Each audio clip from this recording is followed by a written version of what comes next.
Hey guys, Ben here with Oddly Armed, and today we're doing another gun review video. This time it's going to be of another bullpup, the Springfield Hellion, which is an absolutely god-awful name, so I'm going to be calling it the VHS-2. Its original name from HS Produkt. So let's go ahead, jump into it, talk about some history, and get a good look at it. And real quick, I want to give a shout out to the Echo Valley Training Center in Cape on Hill, West Virginia. Did the accuracy testing for this as well as competitions and stuff like that over the years. So if you're in the DC metro area, please check them out. Now, the story of the VHS goes back to the 1990s after the Croatian War of Independence. They were looking for a rifle to replace all the AKs that they had in inventory. And they really wanted something that was a bit more modern than like an AK or some of the other options on the market. So they wanted to go with a bullpup layout rifle. And one of the main ones that they were looking at for inspiration at the time was the French FAMAS. That's kind of weird because no one really looks at the French for inspiration for small arms. But the Croatians did like the look of the FAMAS and some of the features, and they actually adopted with the early prototypes of the VHS the lever delayed blowback system that the FAMAS operated on, as well as the large carry handle that the FAMAS was kind of famous for. So they really leaned on that a little bit in the beginning. Pretty quickly though, they went ahead and dropped the lever delayed blowback system and moved to more of a direct impingement system. Now that was really interesting for the early VHS prototypes because they actually had a forced air pneumatic system, which basically created an air pocket in the back of the receiver behind the bolt carrier group, which was supposed to cushion the impact of the bolt and lower recoil. But pretty soon that was dropped, found to be a little bit too complicated. I'm sure that it was also absolutely disgusting with some dirt going in the back of the receiver. So that was something that didn't last very long. So they ended up not being super happy with the direct impingement system either, so they ended up just swapping it all over to a short stroke gas piston system, which is what it eventually ended up being produced with. Now that was the short stroke gas piston system that they went with was essentially copied straight off of the G36 or the HK416. So in the disassembly video, you get a look at that. It's almost identical to what you're seeing on those rifles. So with that change to the short stroke gas piston system, they finally had their finalized model, which they called the VHS-D. Now in 2008 and 2009, the Croatian military did their trials to try and select a new military weapon to supply their forces with, and the victor was the VHS-D. So at that point, the Croatian military started buying them up and started replacing the AKs that they already had in inventory. Now, much like CZ did with the Bren 805, HS Produkt was looking at the VHS-D that they had started producing, and we're seeing some places that they can make some major improvements. The VHS-D was pretty awkward ergonomically. The controls were not the best, and it really wasn't designed for human physiology.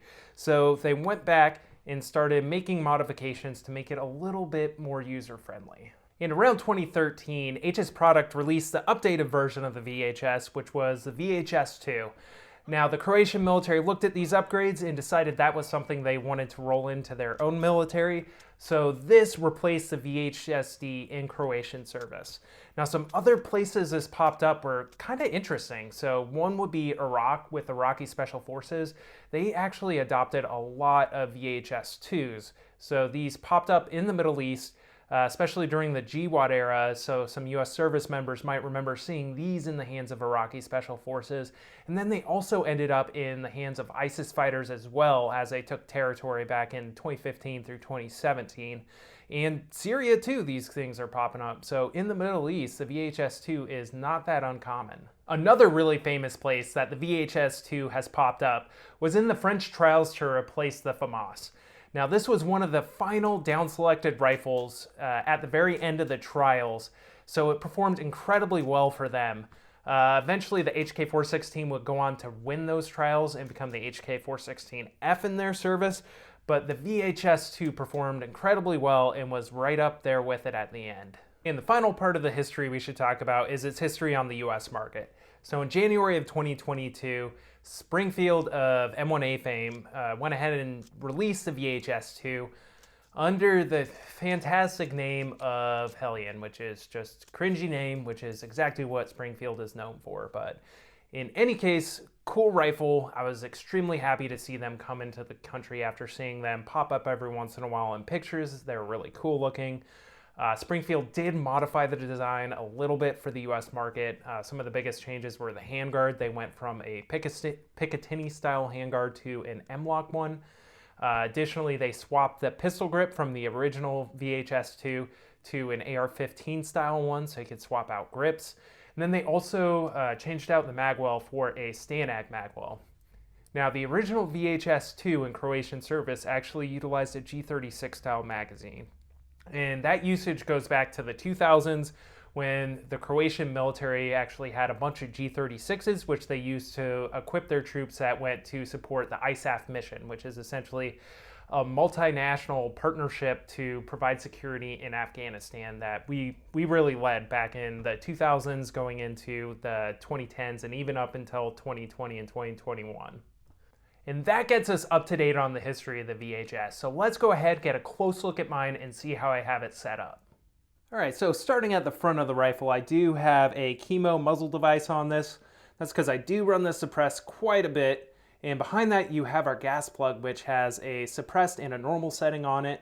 Pretty easy to get to. And right behind that, we have the front iron sight. So this includes an integrated iron sight set, which is really, really nice and one of the better features of this rifle.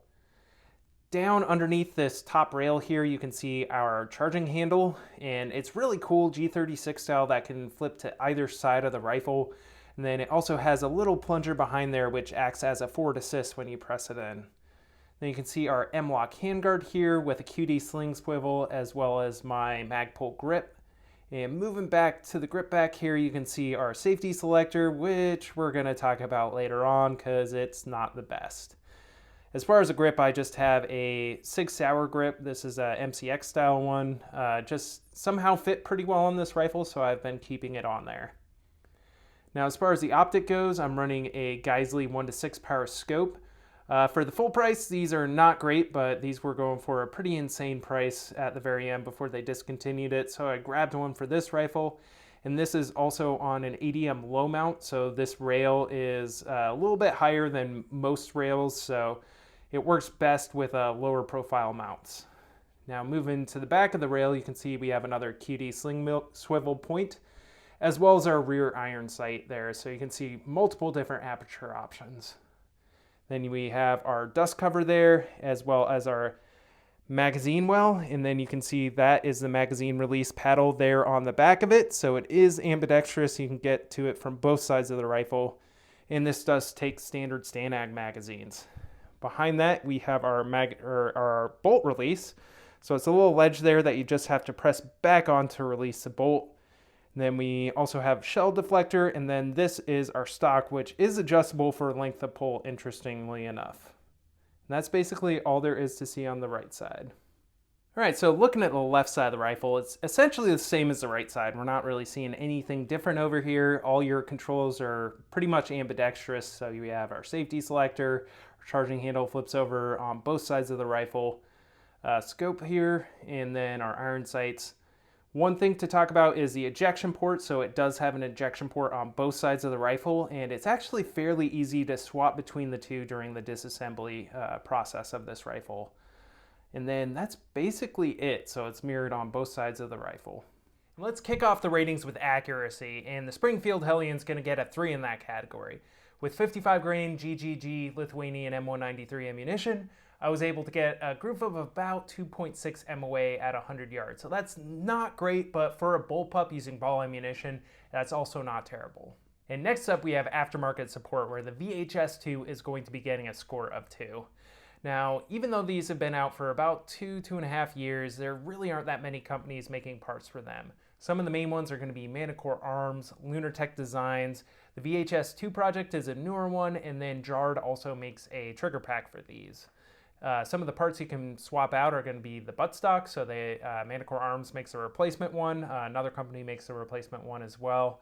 Your bolt release here, a couple companies, to include Lunartech Designs, make an extended one, which is easier to hit. The VHS-2 project is also working on one that moves the bolt release to the front of the magazine well, which is an ergonomic improvement. They also make mag funnels for the magazine well, which makes mag insertion quite a bit easier on this. They're working on handguards as well, so that's another thing. One of the big things that people want to swap out on this are going to be the safety selector lever, which on the stock VHS is not great. So Manticore Arms makes a replacement, as well as Lunartech Designs. And that's really all we're going to have as far as aftermarket parts for this. And the next category is going to be durability, where I'm going to give the VHS-2 a score of 4. The only reason I'm really dropping off a point is this is pretty much entirely polymer. So inside the receiver, pretty much everywhere else, this thing is made out of plastic. So it doesn't mean it's not going to hold up well. I haven't really heard too many reports of these breaking, but that's just something to keep in mind there when you're getting this rifle. Getting into ergonomics, I'm going to go ahead and give the VHS-2 a score of 3.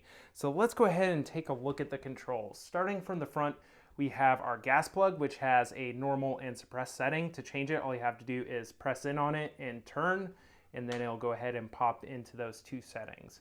Now behind that, we have our front iron sight. So this thing which says press, surprise, you just press it, and it pops up your front iron sight. And these are very, very nice, well-built sights.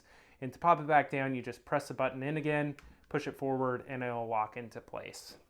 Now let's go ahead and take a look at our charging handle system. So this is essentially really copied off of the G36, except with the exception that this is non-reciprocating. So if I go ahead and awkwardly adjust here, this flips to either side. So it is the world's most expensive fidget spinner, but it is also fully ambidextrous. So if you grip it, then it'll pull to the back here, and again, it's non-reciprocating, so this will move forward, but it is fully ambidextrous. And then if you need a forward assist, if you press down on this and then lock your charging handle over to the side, then you can use it to push forward on the bolt if you need to. Now moving back to the safety selector, this is mirrored on both sides of the rifle. It's exactly the same. It is where I'm going to be dropping off some serious points because it is really awkward to get to. It is kind of high up and out of the way, so you really got to lift your thumb up to get to it. Now some of the newer Hellions, they actually modified it so it's a little bit lower down, which I haven't really messed with too much, but that's probably a pretty major improvement on this. But that's one area where there could be a lot of improvement on this rifle. Now moving forward from there, or backward, excuse me, real quick, let's look at our rear iron sight. So this is really easy to pop up. It's the same situation. You just press a button in and it'll pop up. And then it also has 5 different apertures here. So extremely adjustable, as well as a windage there as well. So very, very good design. Now as far as your magazine release, it's this paddle right here. So if you press in on that, you can pop out your magazine. Easy to hit with your left or your right hand, so it is fully ambidextrous. And then in the back here, we have our bolt release. It's a little bit awkward because it's just this little tiny paddle, and what you got to do is press back, and it'll drop your bolt. So that's back there. It's not the fastest bolt release to run, however, you do have that option. And then moving back to the back of the rifle, our final control is going to be the stock here. And this is actually adjustable for length of pull. And this is really the only bullpup I know of that does that. So if you want a super long length of pull, you do have that option, but most people just run it all the way in because it's a bullpup, so it already has a long length of pull. And that's one other ergonomic downside of the VHS I want to hit on is the lack of a manual bolt hold open. So if you want to lock the bolt back, there's no control on the external of the rifle that will allow you to do that. You have your bolt release here, but you can't use it to lock the bolt open. So pressing forward on it, nothing like that will actually do it. Now you can lock the bolt open, but what you need to do is come back, pull the bolt back, and then in here, the magazine follower actually acts on this little block, which is your bolt hold open. So you have to stick your finger in the magazine well and actually press up on that block, which is going to be really hard to see in there. But essentially, you can kind of see it there. You just press in on that while the bolt's pulled back, and it will lock your bolt open. So you can do it. It's just not an ideal setup.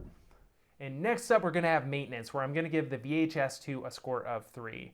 Now, as far as disassembly goes, it's not terrible with this rifle. It's going to be a bit more complicated than some other options out there, just because it is a bullpup, so you have to take off the buttstock and the magwell and the upper rail here to get to your gas system, so it is a little bit complicated for disassembly. Now, as far as actually getting in there and cleaning it goes, it's pretty tight in the back of the receiver. So you have to go either through the magwell or the ejection port to clean your chamber, as well as the inside of the back of the receiver here. So it is pretty tight. Now that being said, it is still easier than it is on the X95, which is even tighter and you have less room to work with. So I'm gonna say it's a step up from that, but it's still pretty tight. Now, as far as getting OEM parts for this, they are not available at all on Springfield's website. So you might be able to call them up and see if you can order something like a bolt or firing pin or an extractor or something, but they do not openly sell them. So that is a consideration if you want to get replacement parts for this. Now, when it comes to modularity, I'm going to go ahead and give the VHS-2 a score of 3. And that's because you can swap some parts out. So like the buttstock, you can get a Manicore arms or some other replacements for this. It is compatible with AR-15 grips, so you can swap that out if you want. And the handguard is very easy to remove, and if there are more options on the market, you could swap this out to something else. Now, as far as changing the barrel and caliber goes, you're not going to be able to do that. The barrel is pretty much fixed in there, and I don't see a good way to remove it. So you're really pretty locked into what it is, and you couldn't really SBR this rifle to begin with because the barrel is about as short as it can be without getting all the way back up into the receiver here. When it comes to magazines, these are compatible with pretty much any AR-15 magazine. I haven't had issues with Lancers, P-mags, T-mags, whatever you got, it works in this. The one thing I would recommend is don't get a drum magazine like a Magpul D60. That can be incredibly awkward just because this is a bullpup rifle, so it really gets in the way of your arm if you try to use a drum with it. And the next category is going to be price, where this is going to get a 3. It's pretty simple there. You're seeing these around $1,500 to $1,700. Sometimes they have rebates on them, or you get a red dot or something like that, but that's generally the range you're going to be seeing them in. And the next category is going to be shooting characteristics, where I'm going to give the VHS-2 a score of 4. Now, looking at the trigger, it is a bullpup rifle, and bullpups are famous for having terrible triggers, and the VHS is on the better side of bullpup triggers, but still not great. So it still has quite a bit of take up to it. It's a little bit spongy, but not terrible, not as bad as like the FS2000, and it's lighter than the AUG trigger. Comes in about 6 pounds, 10 ounces, so still a little bit on the heavy side, but it's really not a terrible trigger. Now, as far as the recoil impulse goes, I actually like it on this rifle. It's not super heavy, it's a little bit abrupt, but that's really not bad at all. So a little bit more than an AR-15, but not terrible. Now, as far as suppressing this goes, though, the VHS is by far the best bullpup suppressor host on the market that I've used. It is absolutely fantastic with the suppressor gas plug and a full back pressure can. So I use this with my Saker 7.62. And you're getting no gas to the face, which is amazing with a bullpup. Runs incredibly smoothly. You're really not getting any gas at all. I've also used this with my B&T SRBS 7.62, which is a lower back pressure can, and you do have to run it in the normal setting for that. And again, you're really not getting any gas to the face at all. It's very, very comfortable to shoot as a suppressor host. So beats out the X95, which you really need a low back pressure can on, and absolutely kills the AUG when it comes to suppressing it. When it comes to reliability, I'm just going to give the VHS-2 a 5. I've never had any malfunctions with this rifle that I couldn't trace back to me having it in the suppressed setting without a can on it, which is on me, not the rifle. So it's very reliable. I haven't seen too many reports of people having issues with them at all, so I'm going to give it a perfect 5. And the last category is going to be weight, where I'm going to give this a score of 2. That's because it's a bit of a chonker. It comes in right at 8 pounds, so it's still a pretty heavy rifle. When you throw a suppressor on there, it gets even heavier. But again, it's a bullpup, so the weight's further to the rear, and it's a little bit more comfortable to carry than an 8-pound rifle in a standard configuration like the ACR. When we go ahead and add up all 10 categories, we come out with a score of 32, which puts the VHS-2 in the B tier. Now, some of the areas that this gets let down, the main ones being the aftermarket, and then it's a little bit heavy as well. Now, that being said, this is still a great shooter, and again, this is my favorite bullpup suppressor host, so this is still something that's worth getting. And finally, we have my totally unbiased cool category, and I'm going to go ahead and put the VHS in the A tier for that. that's because this thing just looks absolutely cool. Like there's no other way to say it. It reminds me of the G36, which is one of my favorite rifles of all time. And that's primarily in like the carry handle look here, as well as charging handle is basically straight off of the G36. And even mechanically, this thing is essentially a bullpup G36. So that's going to put it in the A tier for me, as well as some pop culture usage over the last couple of years. So Fast and Furious, was it Hobbs and Shaw? This actually pops up with Jason Statham, I think, is actually shooting it. And then more recently in video games, in the Far Cry games, this actually appears in Far Cry 5 and Far Cry 6. And then it was also kind of in Call of Duty Modern Warfare 2, the newer one, as a DLC weapon. So it has seen some usage in pop culture, and I think it's going to keep getting that just because of the way it looks. All right, guys, and that's going to do it on my review of the Springfield Hellion. God, I hate that name. It's a VHS-2, damn it. So thanks for watching it. Please like, share, subscribe, do all this fun stuff that lets me keep doing this. I really appreciate the support. And again, I'm going to be coming out with more content here soon, so please keep an eye out for that.